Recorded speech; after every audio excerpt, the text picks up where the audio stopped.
Sir Zafrullah Khan Sahib radhiyallahu anhu menuturkan, sebelum saya lahir, orang tua saya telah ditinggal wafat oleh 5 anaknya.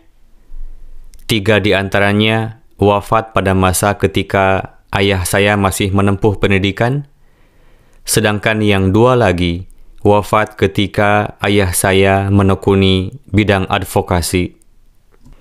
Kewafatan setiap anak telah menjadi satu ujian bagi ibu saya, yang mana keimanannya benar-benar diuji sepenuhnya.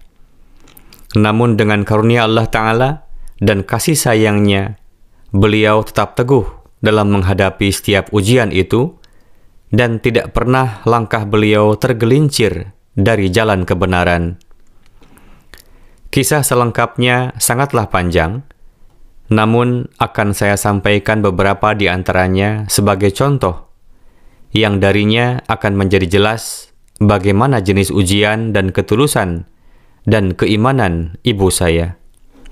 Nama almarhum kakak sulung kami adalah Zafar.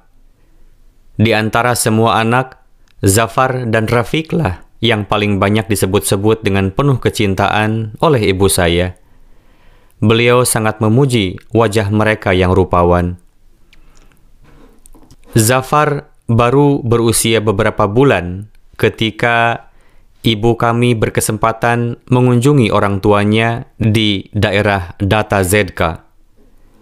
Pada saat itu, di desa tersebut ada seorang janda penganut Hindu yang bernama Jai Devi, yang terkenal sebagai penyihir atau peramal. Dengan memanfaatkan reputasinya, wanita penyihir itu mengeksploitasi dan memeras wanita yang lugu dan percaya takhayul. 1 atau 2 hari pasca kedatangan ibu dan almarhum kakak saya, Zafar, di daerah tersebut, wanita penyihir itu datang menemui, dan setelah menyapa ibu saya, ia meminta pakaian tertentu dan sejumlah kecil perbekalan dengan nada mengancam, seolah-olah jika tuntutannya dipenuhi, maka akan dapat menjauhkan Zafar dari bala musibah. Ibu saya merespon dengan berkata, "Kamu adalah seorang janda miskin. Jika kamu minta sedekah atau khairat, saya akan dengan senang hati membantumu sesuai kemampuan saya.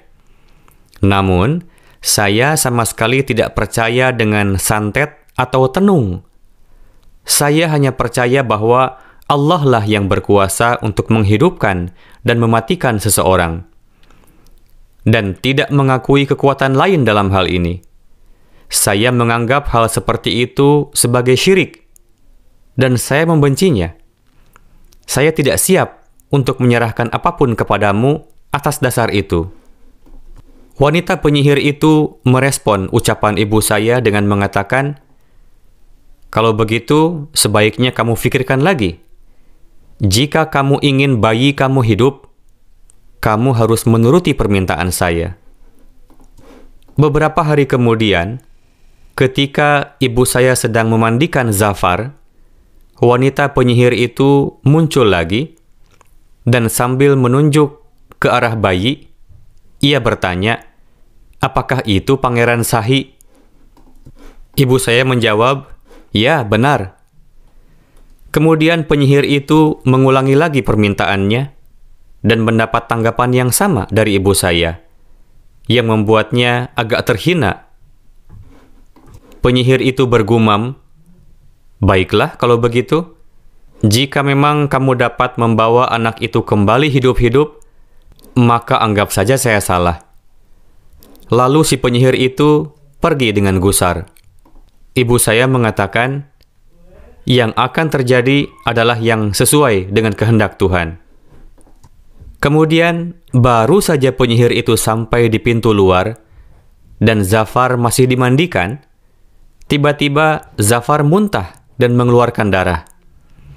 Dalam beberapa menit, dia kehilangan kesadaran. Akhirnya, setelah beberapa jam berlalu, Zafar pun meninggal. Ibu saya berdoa, Ya Allah, Engkaulah yang telah menganugerahkannya kepadaku, dan Engkau juga yang telah mengambilnya dariku. Aku tunduk pada kehendak-Mu. Anugerahkanlah ketabahan kepadaku. Lalu setelah itu, ibu saya pulang ke Daska tanpa sang anak, yakni Zafar.